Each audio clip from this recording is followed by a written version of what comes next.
5, and not always, but the majority of your mechanical problems can be solved this way. Now later on, I'm going to give you a handout Monday, and they break it down into 2, head pressure and suction pressure. Is it high or low, high or low? They believe everything can be fixed that way, and so we'll look at that also. Today I want to start in this. So there are 5 categories, and go ahead, if you've got paper, this is what I want you to do. This is how you're going to solve problems out here, mechanical problems. Okay? The first thing we have is head pressure. Okay? And over here, we're going to have a expected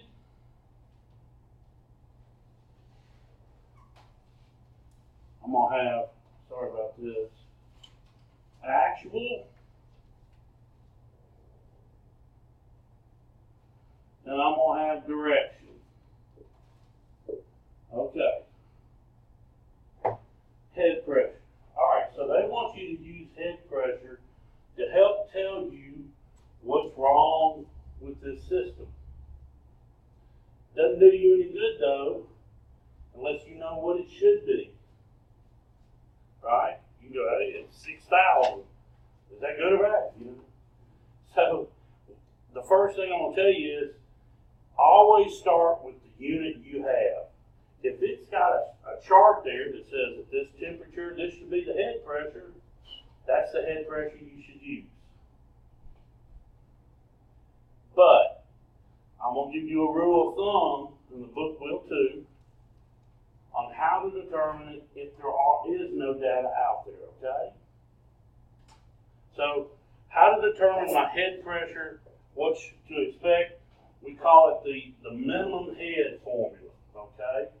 So, what we're going to do is the formula is this. Ambient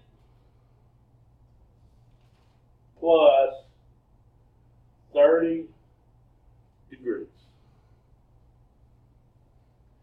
Some of you have been using the simulators, and I've shown you, hey, if you hit the performance chart, it'll say, okay, what temperature is outside? And usually it's 95 on those simulators. And you take that line and you line it up with someone. So that's great, but not all those units have that. So what we say is, okay, it's 90 degrees outside. Y'all follow me? Say it's a summer day. 90 plus 30 would equal 90. Some of us can't do math in our heads. You're going to take that temperature and find it. Let's say we're using R22 on this example. Find my temperature. What did I say? 120? 120 would give me a pressure of 260 psi. You said all these units don't have that? All these units may not have a performance chart. 1 or 2 of them may. Okay. You know, a lot of times they'll print it on the back of the cover or something like that. Sometimes Train will give you little slips of paper in an envelope. So let me, we got little PT charts, like swimming games in the general Sure.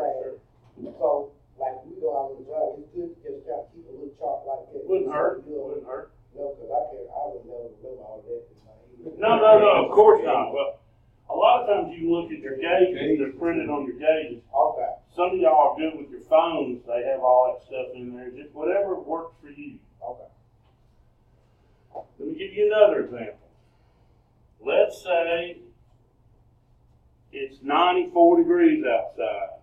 So, take the ambient, wherever the condenser sits, plus 30 equals 124. And let's say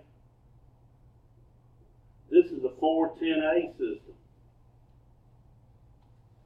So I look up my temperature. Now I don't have 124, I got 125, so I know it's going to be a little below that. 444 for 410A, so I'm gonna say 440.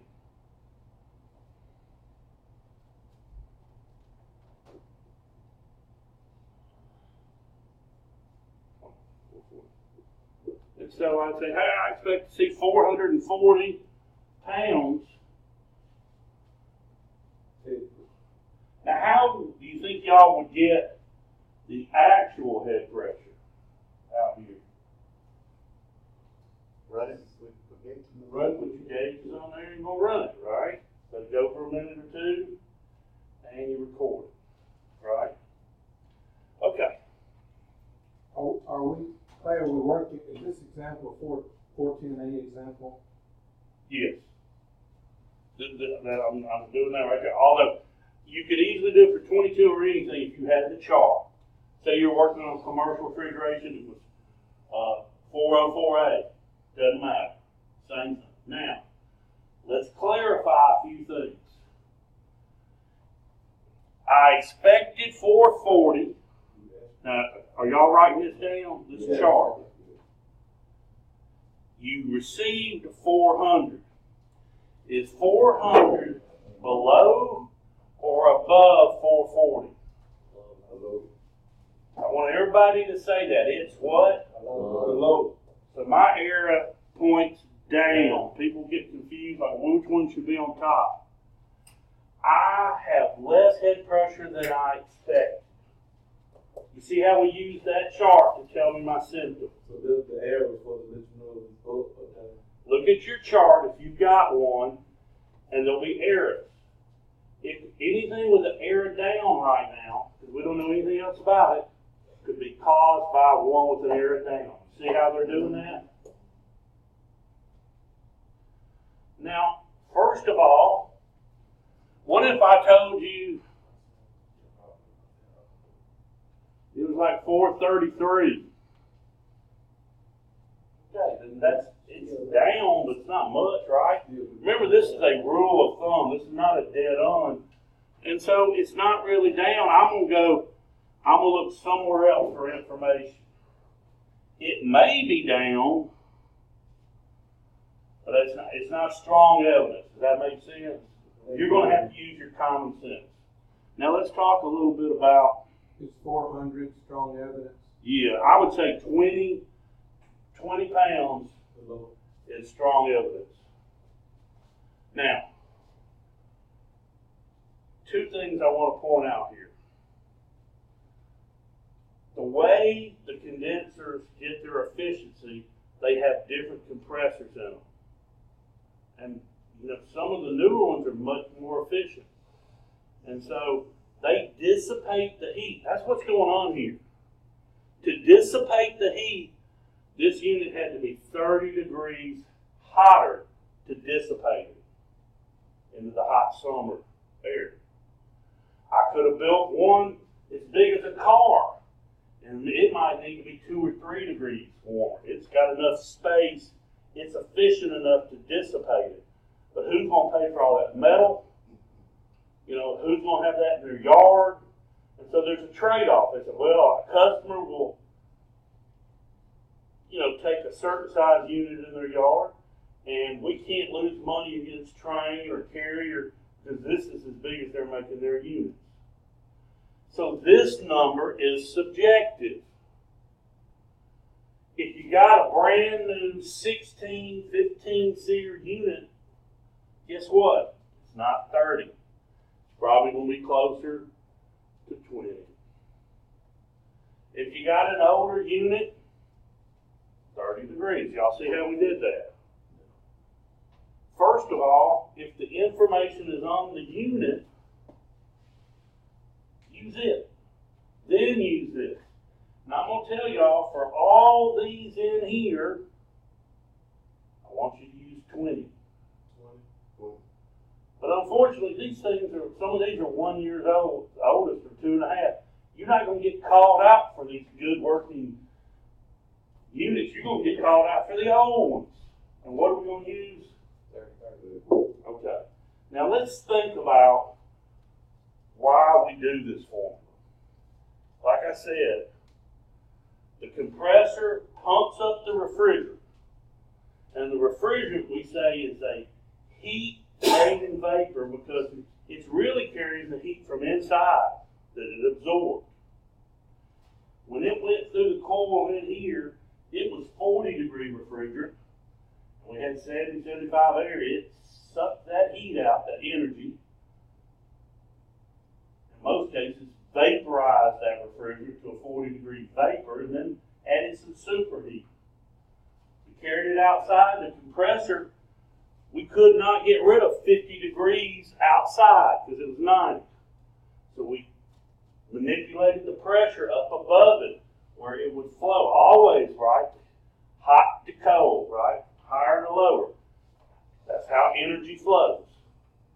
So by manipulating the pressure, this unit is able to dissipate it. But for the most part, we get our efficiency by changing states. That's why we call it the condenser. It pumps it up. It rejects the heat enough to turn into a liquid. And once it turns to a liquid, we still want it to cool. Once this turns to a liquid at 260 psi at 120 degrees, it is still warmer than the outside. And so it should subcool, right? And so we call this the minimum head. If I don't have this, I know we're using this example, but okay, let's say this. I don't have that pressure. You're going to say, hey, look, if I have the right amount of refrigerant, it's not all turned into a liquid. It's not all, isn't that what it's supposed to do out there? Yeah, it's cooling down, but it's not turning into a liquid. Y'all, R22, if you take 1 ounce of it, that's a liquid. If you turn it to gas, it takes over 52 times that size. Because it expands. We call it the liquid line for a reason. At the bottom of the condenser, we've turned to a liquid. Gravity feeds it out the bottom. The pump pushes it on to the inside unit. It's supposed to carry liquid, usually in a 3/8 line. If we have any of that that turns to a gas, it's going to starve the whole area, right? Because it's so large. Okay? So, that's why we call it the minimum head. If I don't have this, I either go, hey, I'm pumping gas through there, or maybe I just don't have enough refrigerant at all. Maybe the refrigerant I have is condensing, but it's way short. Does everybody feel pretty calm about how to find expected? How to read actual, right? So in that sense right there, what you say you won't have that arrow down then, you just. Oh, this is what I want you to make when you go to one of these units. You're going to put your gauges on there. You're going to let it run for a minute, and then you're going to take what's the ambient. You're going to write it down somewhere on your fact sheet. What's the head pressure? What's the suction pressure? All this stuff. And then when you come back in here, you make one of these charts. 440, 430. Is that what I put? No, you had 400. That's what I'm sorry, y'all. That's what I was at. Yeah, I'd say I want 20 pounds to really use that system. Okay. Now let me just say this before I move on gauges. I don't care what kind of gauges you have, the really nice ones or the basic ones like I have. When you put your gauges on a unit, they should be closed. The only time we open them up is if you're going to push or pull something in or out, whether it be a vacuum or nitrogen or add refrigerant or pull refrigerant. To read, we want them closed. And you should always make the habit to look at them. Are they at 0? You know, things get banged around in your truck, in your car. They have little calibration screws. But if it's 15 pounds below or 15 pounds above, that's going to make a difference. You want them on 0. Another thing is, it's a pretty good habit. If the unit's not running, when you put it in there, you take a look and see what the pressure's reading. Because if it's been sitting there long enough, oh, it's 74 degrees in here. I find 74 degrees. If it's an R22 system, it should read 130 pounds on my gauge. But if it's running now, the compressor's going to create pressure. All right. That's it. That 74, you don't have to add the 30 on the truck. So that's just to determine. Maybe I got R22, maybe somebody accidentally put some 410 in here. The 410 would be 215 pounds. But you said that's if we don't have the chart, you want us to use it. No, I'm just saying, when you go to put your system on, I want the gauges closed, and if the unit, and look at it to see if it's on zero, and when you put it on there, if it's not running, you may get to the customer's call and it's running. There's nothing you can do about that. But, you know, in the morning, y'all go here, y'all put your gauges on, y'all the first ones to get to that unit. If somebody's already been on there and leaked some out, it's changed. But if you're the first one on there, you need to get in the habit of, what does my pressure read? To see if it is, because, you know, they get contaminated. All right, the next symptom is, do they say SP suction pressure, or do they? Yeah, suction pressure. And you know, I don't want to be picky about this, but head pressure, we're basically talking about the high side pressure in the system.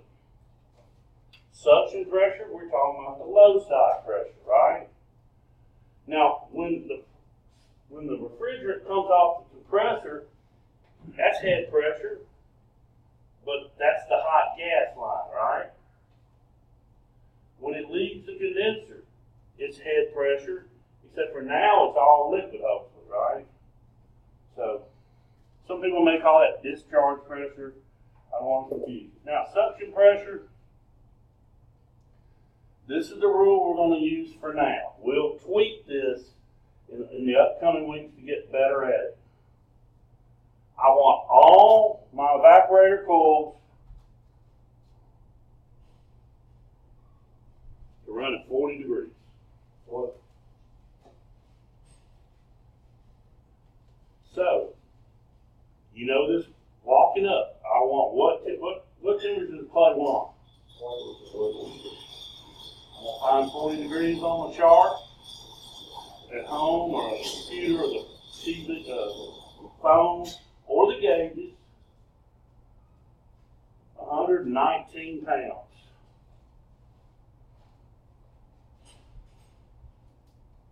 And this is PC, right?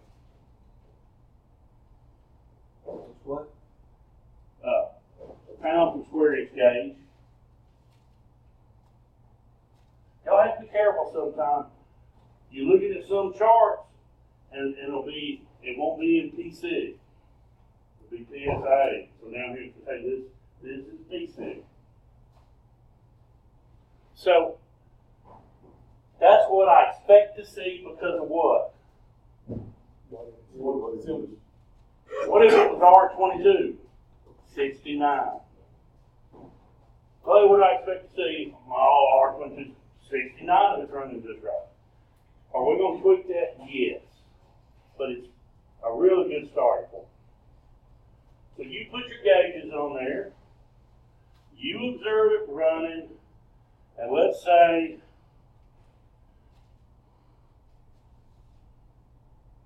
it's 80.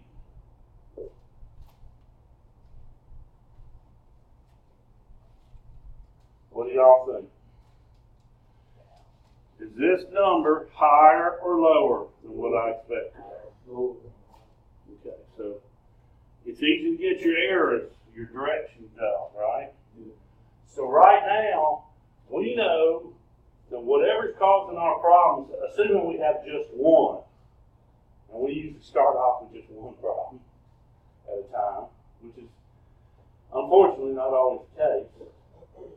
It's going to have a down for head pressure, and it's going to have a down for suction pressure, right? Okay, so that's pretty easy. My next thing is superheat, right?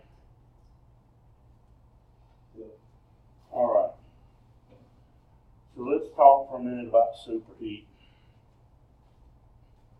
So I got my evaporator, say I got an A coil. I've got some kind of distributor.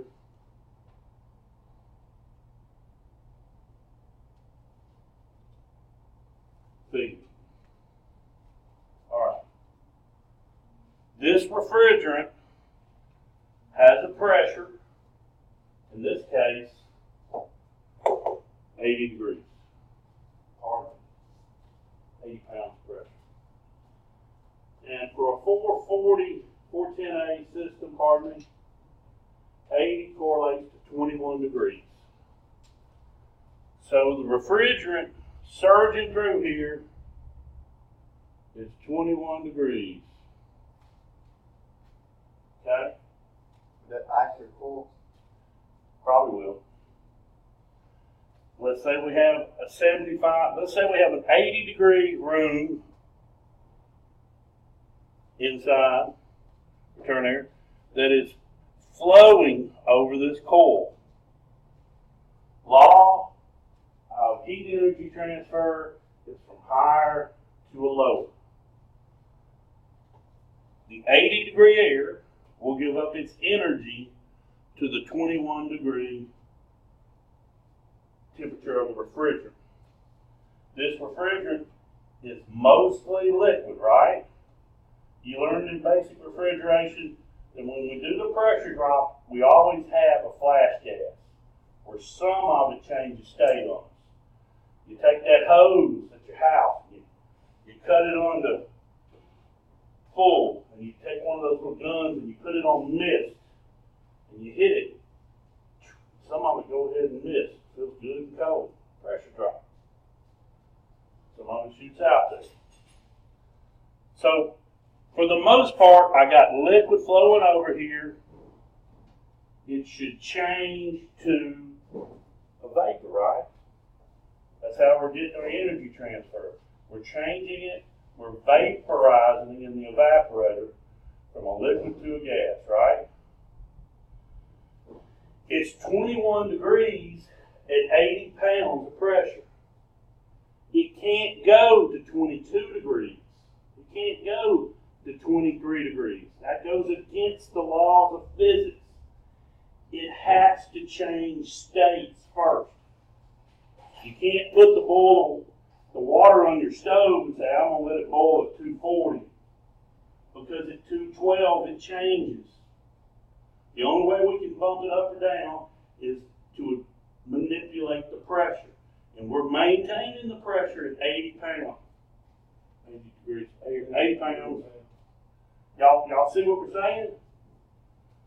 And so at this temperature, it flashes at 21 degrees, but it is still lower than 80. Law of heat transfer says what? It's going to absorb the heat of the 80 degree air. That is superheat. The minute we become a vapor and we add any energy to it, that's all superheat. Okay? Well, we'll have some kind of distributor, and we usually put it at the top. Why is that? Because we're expecting it to be a gas. And gravity would make liquid at the bottom when this unit cuts off, and vapor at the top. So we come off here, and we call this our suction line. As soon as we get outside of the cased coil, that temperature is considered our superheat, right?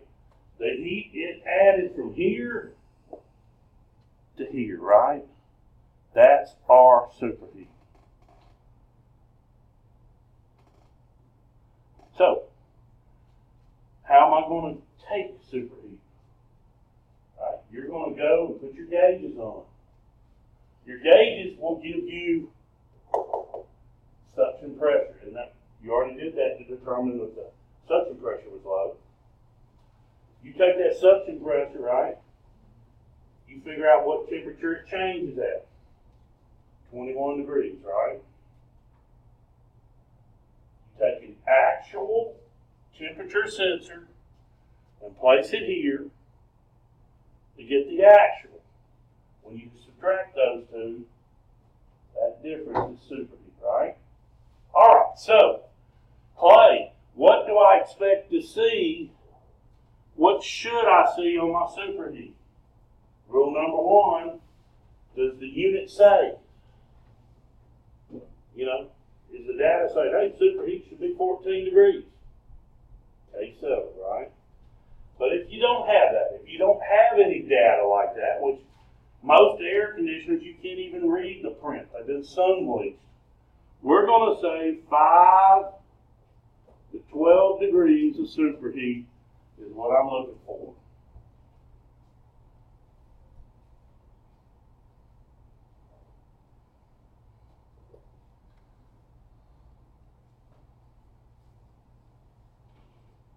So here, when you're over here collecting data, see head pressure, 400, suction pressure, 80, ambient temperature, we said was, how did we determine outside?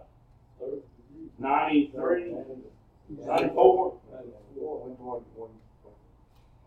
94 was my ambient. Okay. Suction line temp. Y'all are going to have to physically put some kind of accurate thermometer on here. Hopefully a pipe clamp or a thermocouple you can tape down against the copper. Let's say it's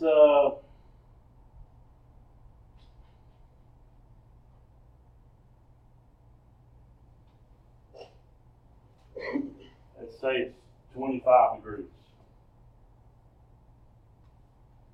Okay. So what did we say? All right.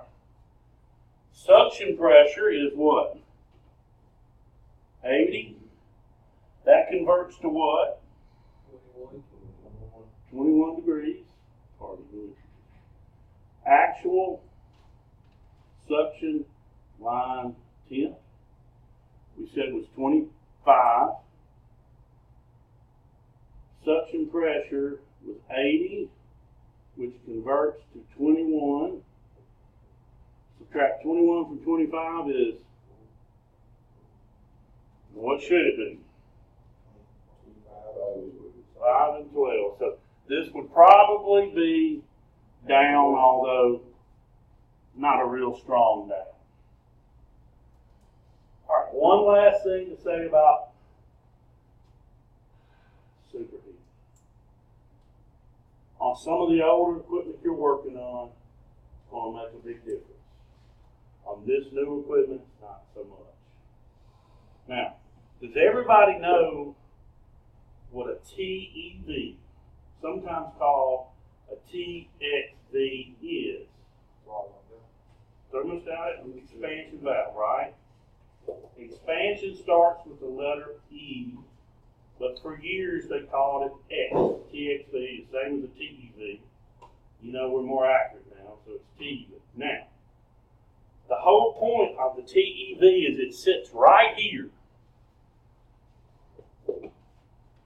All right, and it has a throttle on it, and the throttle is controlled by 4 different pressures sometimes 3, and it has a temperature sensor there, to read the pressure. If it reads that this is hot, it opens up and lets more in. If it reads that it's cold, it shuts down. It throttles. Y'all see what I'm talking about? The problem with throttling is what? We don't have one suction pressure, do we? It went from 80 to 70, from 80 to 90. Every time it opens and shuts, it changes. So our superheat, if you've got a TEV system, we can't use it to figure out what's wrong. All we can look at is how much was this TEV valve manufactured to maintain. Like if you get the numbers, push it in the computer, it says this model's made to maintain 11 degrees superheat, and it's doing 40. There's something wrong, right? Its job is to open and shut to try to maintain 14 degrees or 11, 10, whatever it is. Okay? So sometimes we're not going to be able to use this. All right? Yes, sir. The TEV you're talking about, is that the thing that's got a very slender copper line running out, and the bulb is about as big around as your pinky?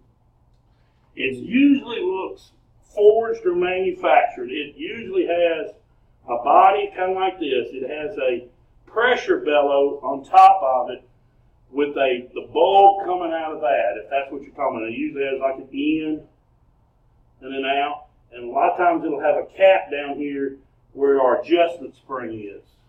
Is that somewhat like you were talking about?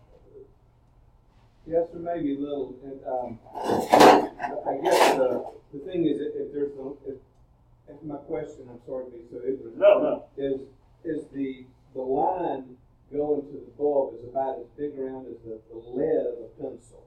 That's probably right. On all of them, they're going to use little cap lines to distribute it evenly. It's rare that we go in one end of the evaporator and out the other. It has to be a really small circuit for that. I'm talking about the bulb that comes off the TEV. The temperature sensor. Yes, it's going to be small. And then it's about that big on the where you take it to the suction line. It can be. Let me just grab one.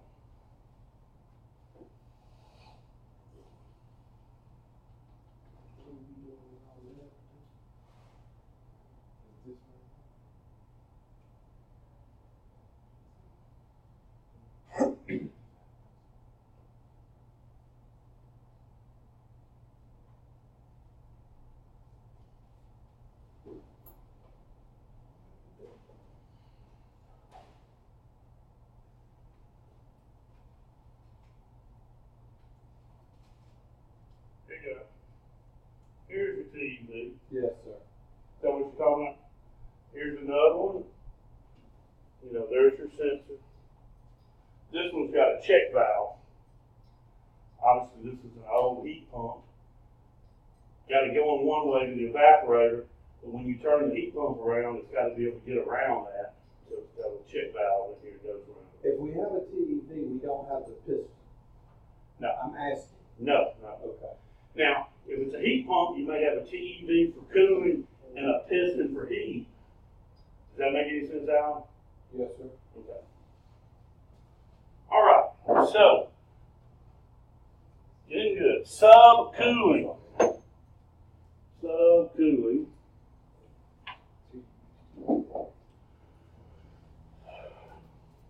Now, subcooling is pretty much the opposite kind of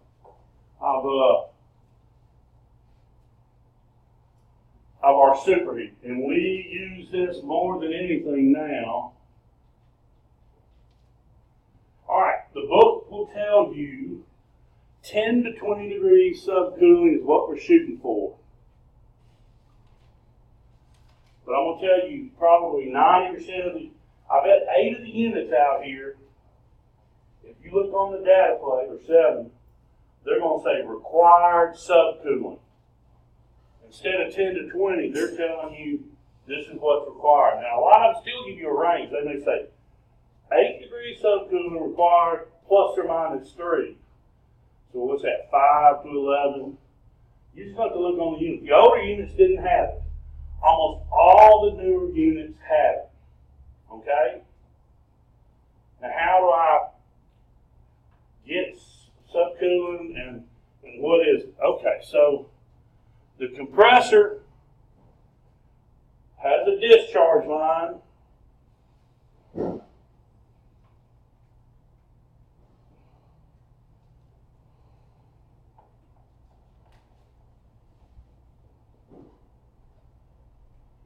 This is my condenser cooler. My condenser coil, pardon. Now what comes off the compressor, y'all? Refrigerant vapor. But it's very hot. Not only did the temperature come up because we manipulated the pressure here, right? But we got a compressor running, a motor that's giving off heat, and some kind of mechanical pumping, whether it's reciprocating or a scroll. We call that the heat of compression.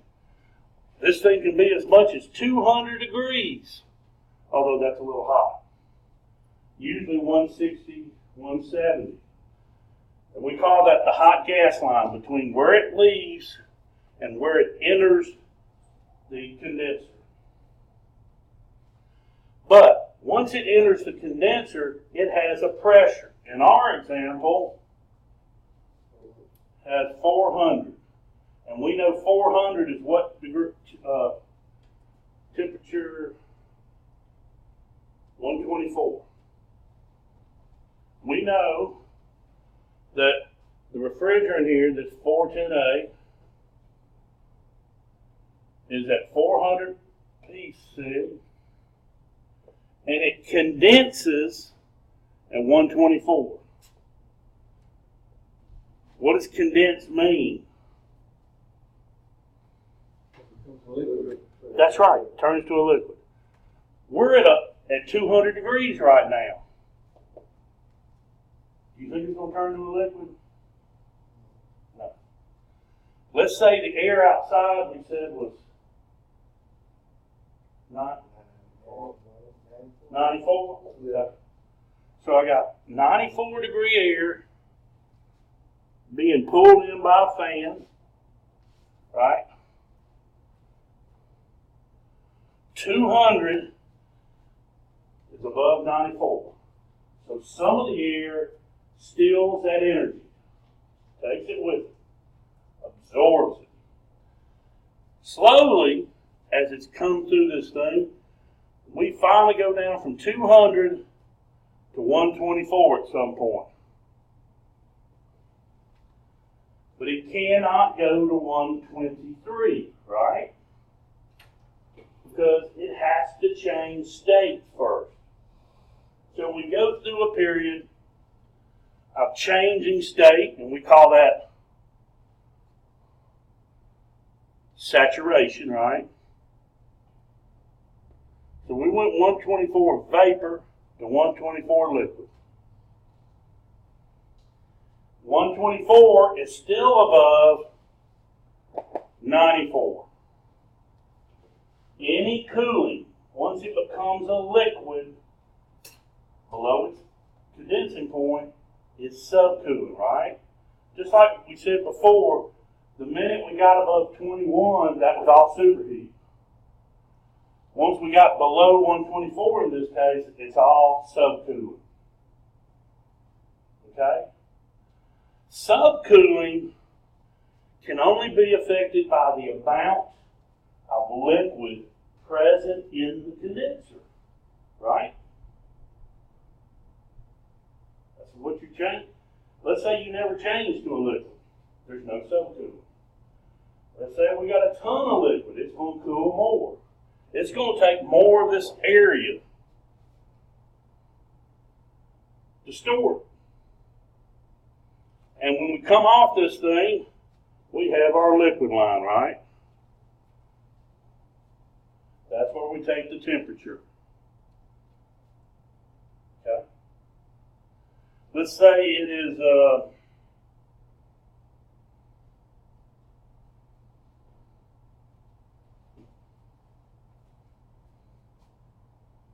118. 118 degrees. You measured it on the liquid line.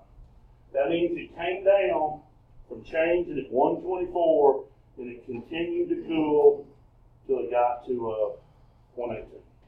So how do I put this in here? It's just the opposite. The actual goes on the bottom here. So what is my converted of 400? 124. My actual liquid line temp is 118, leaving me with 6 degrees. Now 6 degrees lower or higher than what I expected? There we go.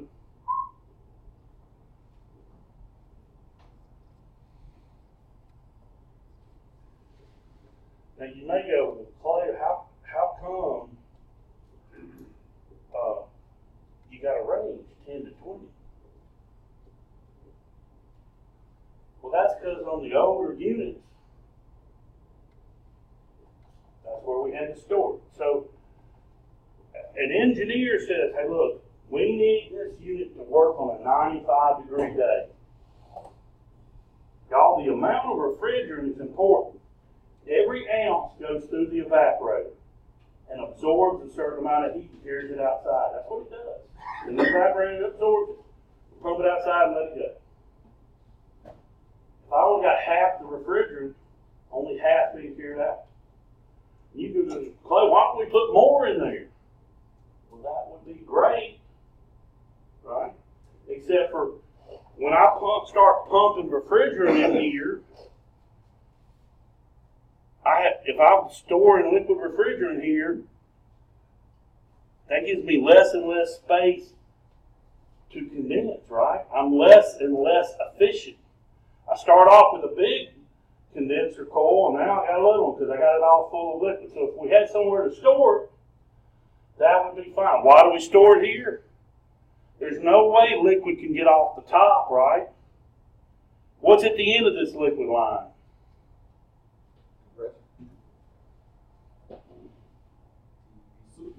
Our metering device, right? Which is going to change it back.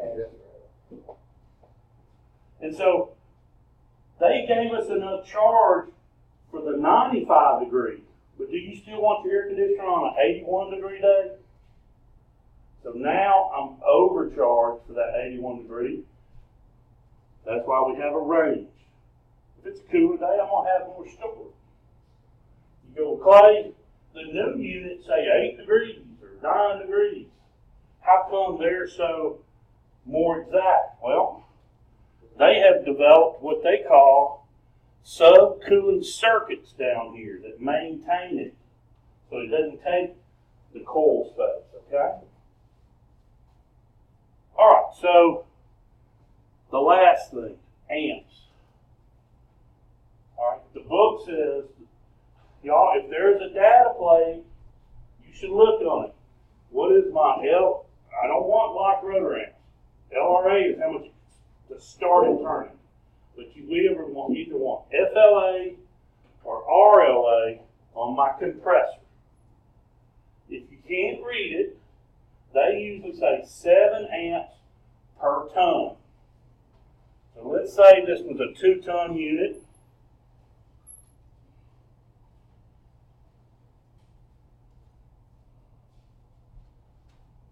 $7 per ton. So how much should I expect to see? Now, y'all, we have almost all brand new units out here, you know. They're going to have that data. They're more efficient. They don't use as many amps. Trust me, the ones you're going to work on probably going to pull 7 amps per ton. All right. Where are we going to take amp draws on these real units? Compressor wire? On the common to the compressor, which is usually almost always a black wire.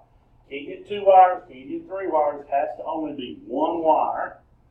And let's say with your amp meter you read 10.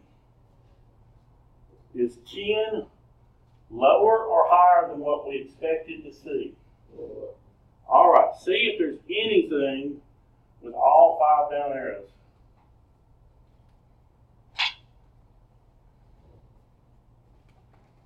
I just made this up as we go along. Do we have anything with 4? Yes. Undercharge. Undercharge. And what is under? If it was an undercharge, what's the up one? Or Superheat. superheat should be high. Well, that's right. I should have done that. Sorry. I wasn't thinking of a particular problem. I was just showing you. All right, y'all see how we're going to use this? This chart and this data to get started. Now, not today, right? We're still doing electrical this week. We're going to do electrical next week, but when we get on it. You can start applying this if you're working on any of the computer ones too. You know, I know they've got symptoms in the system. Okay, so before I let you go to lab, I think I'm going to do is I'm going to go ahead and give y'all